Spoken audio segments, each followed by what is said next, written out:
মাহেশ জগন্নাথ মন্দিরে পুজো দিয়ে প্রচার শুরু এবার কংগ্রেস প্রার্থী শুভঙ্কর সরকারের। শ্রীরামপুর কেন্দ্রে এবার কংগ্রেসের প্রার্থী হয়েছেন কংগ্রেসের রাজ্য সভাপতি শুভঙ্কর সরকার। প্রার্থী ঘোষণার একদিন পরে জগন্নাথ মন্দিরে পুজো দিয়ে প্রচার শুরু করলেন তিনি। জনসংযোগ করেন, এছাড়াও এলাকায় কি কি সমস্যা রয়েছে সেগুলি সম্পর্কে খোঁজ নেন স্থানীয় নেতাদের থেকে। শ্রীরামপুরটাকে কেন বেছে নিলেন? দেখুন, 294টায় 20 বছর পরে আমরা লড়াই করছি। আর শ্রীরামপুর আমি 2016 সালে এসেছিলাম।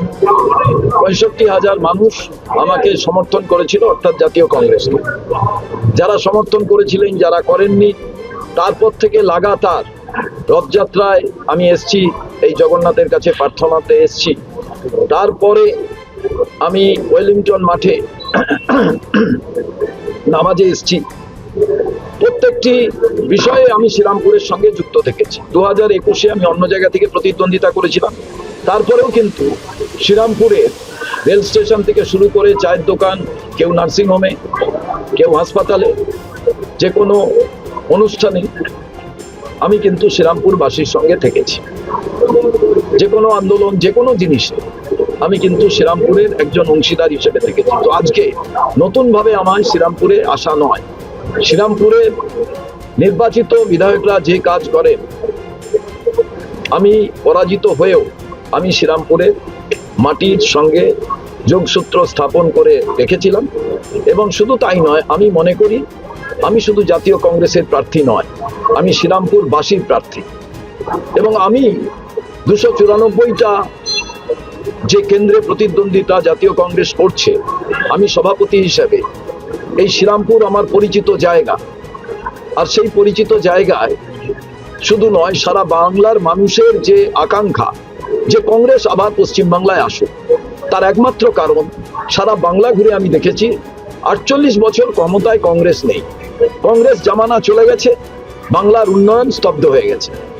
এখনো রাস্তায় ইয়াং জেনারেশন যারা ভোটার হয়েছেন, তারা যখন যাচ্ছেন, তার দাদু ঠাকুমা বয়স্ক মানুষদের জিজ্ঞেস করছেন, হাসপাতাল, কলেজ, ইউনিভার্সিটি, স্টেডিয়াম, বন্ধ কারখানা, এগুলো কারা তৈরি করেছিলেন? তখন কিন্তু একটাই উত্তর, কংগ্রেস করেছিল। কংগ্রেস করেছিল। তাহলে কংগ্রেসের পর যারা ক্ষমতায় এসেছিলেন, তাদের একটাও নিশান কিন্তু রাস্তায় খুঁজে পাবেন না, যারা যত বছর করেছিলেন।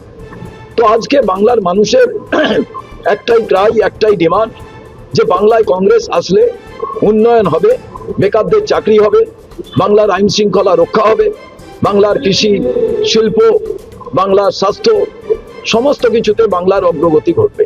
আরেকটা বিষয় হলো, প্রার্থী বাছাইয়ের ক্ষেত্রে দেখা যাচ্ছে বিভিন্ন জায়গায় আমাদের পার্টি অফিস ভাঙচুর হচ্ছে, শ্রীরামপুরেও ভাঙচুর হচ্ছে। সেক্ষেত্রে অনেক কংগ্রেস কর্মীকে এখন আপনার সাথে দেখা যাচ্ছে না, কি বলবেন? আমি আপনাদের কাছে একটা কথা বলি, 20 বছর পর যখন 294টায় লড়ছি, আমাদের দীর্ঘদিন খাটা পরিশ্রম করা কর্মীরা, তারা তো প্রত্যেকেই আশা করে যে তারা প্রার্থী হবেন। কিন্তু এবার আপনারা একটা দুটো তো জিনিস জানেন, মহাকাশে যখন রাকেশ শর্মা গেছিলেন, ইন্দিরা গান্ধী প্রধানমন্ত্রী, সেই সময় রবীন মালহোত্রা এবং রাকেশ শর্মা, তাদের দুজন পরিশ্রম করছিলেন। দুজনের আইকিউ সমান ছিল, কিন্তু রাকেশ শর্মা সে জায়গায় জায়গা পেয়েছিলেন, আরেকজন জায়গা পাননি। আমাদের যে সমস্ত কর্মীরা যারা প্রতিদ্বন্দ্বিতা করতে চান, তাদের সেই সুযোগ হয়নি, কারণ একটি কেন্দ্রে একজন দাঁড়াবে। তো সবার মনের ভেতরে যে আবেগ, যে যন্ত্রণা, সেই যন্ত্রণাটা অনেক সময় বহিঃপ্রকাশ হয়েছে। কিন্তু কংগ্রেস একই পরিবার।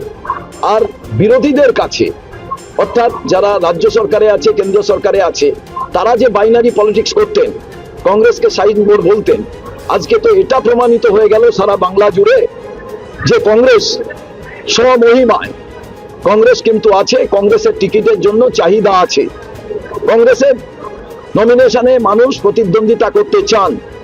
এটা কিন্তু মিডিয়া থেকে বাকি সবাই এই বাইনারিতে পলিটিক্স করতেন, যে রাজ্য সরকার যারা চালাচ্ছেন তারা আছেন, কেন্দ্রীয় সরকার যারা চালাচ্ছেন তারা আছে, বাকি মনে হচ্ছে আর কোনো রাজনৈতিক দল এই বাংলায় নেই।